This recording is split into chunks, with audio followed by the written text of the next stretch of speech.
नमस्कार, आप देख रहे हैं भारतीय वाणी। कुछ प्राइवेट डॉक्टरों के खिलाफ आमरण अनशन पर बैठे सपा विधायक अतुल प्रधान ने घोषित की अपनी संपत्ति। डॉक्टरों को भी दी चुनौती, कहा दम है तो अपनी भी संपत्ति करे सार्वजनिक।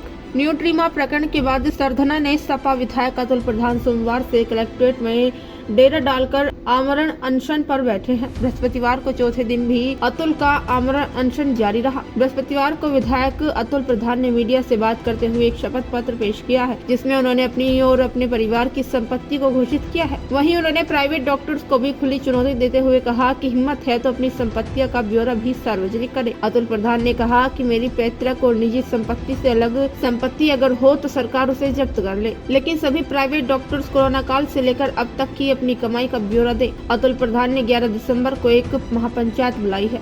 यह महापंचायत कलेक्ट्रेट में आमरण अनशन स्थल पर होगी। माना जा रहा है कि इस महापंचायत में प्राइवेट डॉक्टर्स के खिलाफ कोई बड़ा फैसला लिया जा सकता है। ब्यूरो रिपोर्ट, भारतीय वाणी। सहयोग कर रहे हैं और आपका ये सहयोग मेरे लिए बहुत जरूरी है।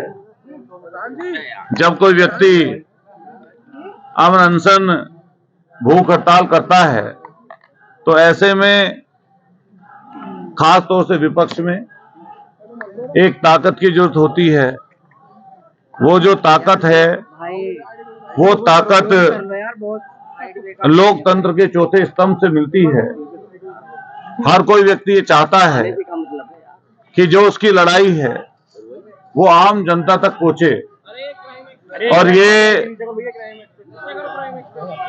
ये जो लड़ाई हमारी है ये पूरी की पूरी लड़ाई व्यवस्था के खिलाफ है। हमारे प्रिंट मीडिया के, इलेक्ट्रॉनिक मीडिया के तमाम साथी यहाँ पर मौजूद हैं। मैं बहुत गंभीरता से कहना चाहता हूं कि सत्याग्रह, भूख हड़ताल, ये तमाम मुद्दे जिनको लेकर हम सालों साल से लड़ाई लड़ रहे हैं, वो जो सालों साल से लड़ाई लड़ रहे हैं, उस लड़ाई में जब नया रूप तब आया जब निजी अस्पतालों की लूट बहुत बढ़ गई। सरकारी अस्पतालों में इलाज लोगों को मुहैया नहीं हो पाता और सरकारी अस्पतालों में लोग बिना इलाज के वापस लौट जाते हैं। सीएससी देखिए, पीएससी देखिए, आपके मेडिकल कॉलेज देखिए, जिला अस्पताल देखिए, ऐसी व्यवस्था बन गई सब जगह कि डॉक्टर्स की भारी कमी है, नर्सिंग स्टाफ है नहीं, मशीनें है नहीं, और हैं तो उनको चलाने वाले नहीं। तो ऐसे में लोग प्राइवेट अस्पताल की तरफ जाते हैं। तो जब प्राइवेट अस्पताल की तरफ जाते हैं और वहां देखते हैं कि भारी लूट, और ऐसी लूट जिससे इस समय आम आदमी हलकान है, परेशान है, दिक्कत में है, दुविधा में है। ऐसी दुविधा दिक्कत को देखते हुए हमने कहा कि 200 रुपए कोरोना के समय में जो डॉक्टर्स ने फीस बढ़ाई थी, हमारा आईएमए से अनुरोध है और डॉक्टर्स से अनुरोध है कि 200 रुपए से ज्यादा फीस परामर्श शुल्क के रूप में ना लें। 200 रुपए बहुत होते हैं। एक दिन में 50 मरीज, 100 मरीज, कई तो डॉक्टर 200, 250 विजिट कर दे रहे हैं। तो मैं समझता हूं कि उन्हें 200 रुपए से ज्यादा परामर्श शुल्क नहीं लेना चाहिए।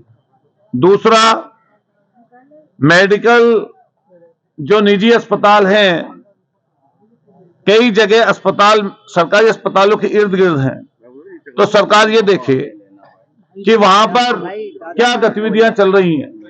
हमारा कहना यह है कि अस्पतालों के अंदर, निजी अस्पतालों के अंदर जो मेडिकल स्टोर हैं, या तो वो बाहर जाएं या फिर सरकार व्यवस्था करे, आईएमए के साथ ही व्यवस्था करें कि जो दवाई डॉक्टर लिखे वो सारे अस्पतालों के या सारे बाहर जो मेडिकल स्टोर हैं सब पर मिले, जिससे आम आदमी पिसने से बच जाए।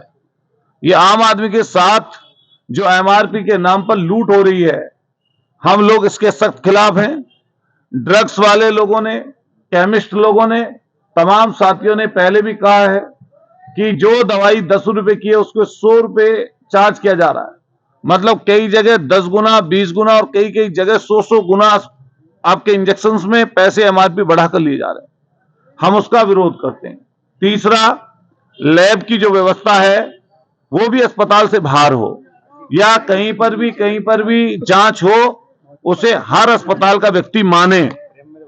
जितने भी लैब, एमआरआई सेंटर या जो भी ऐसी जगह हैं जहां पर मेडिकल फैसिलिटी मिल रही है, उनमें अगर कोई घपला है, डॉक्टर एक से ज्यादा जगह पर अपने प्रमाण पत्र लगाए हुए हैं, तो सीएमओ को उसकी जांच करनी चाहिए।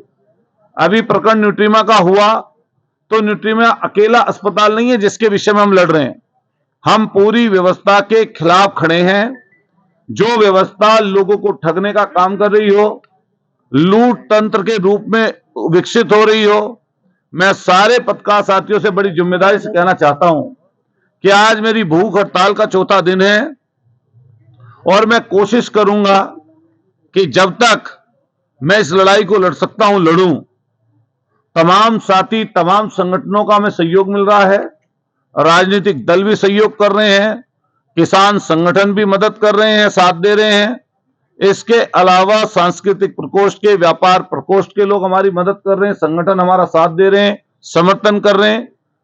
और गांव देहात से लेकर गरीब गुरबा लोगों का मन मस्तिष्क इस आंदोलन को सही बता रहा है और यह आंदोलन आने वाले समय पर जन आंदोलन के रूप में तब्दील होगा, जन आंदोलन बनेगा। आप देख रहे होंगे रोजाना हजारों लोगों का समर्थन हमें यहाँ कचहरी में, जहां हम तहसील परिसर, कलेक्ट्रेट परिसर में बैठे हैं, यह मिलता है। अभी कई सवाल डॉक्टर्स ने हमसे किए।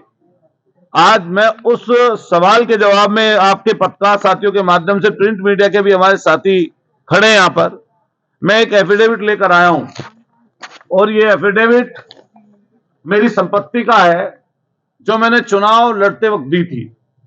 और मैं इससे इतर भी एक बात कहना चाहता हूं कि ये जो मेरी लड़ाई है, ये भ्रष्टाचार के खिलाफ है, लूट तंत्र के खिलाफ है। मैं सरकार से मांग करता हूं कि मेरे इस एफिडेविट के माध्यम से जो मेरे दादा, मेरे पिता से मुझे संपत्ति गांव में जमीन की मिली है, जो खेती की जमीन है वो, हमारा गांव में मकान है वो, शहर में मकान है वो, और जो मेरे पास गाड़ी है, उसके अलावा मेरे जो बैंक के खाते में जो पैसा है वो भी मैंने इसमें लिख दिया, जो मुझे तनख्वाह के रूप में मिलता है।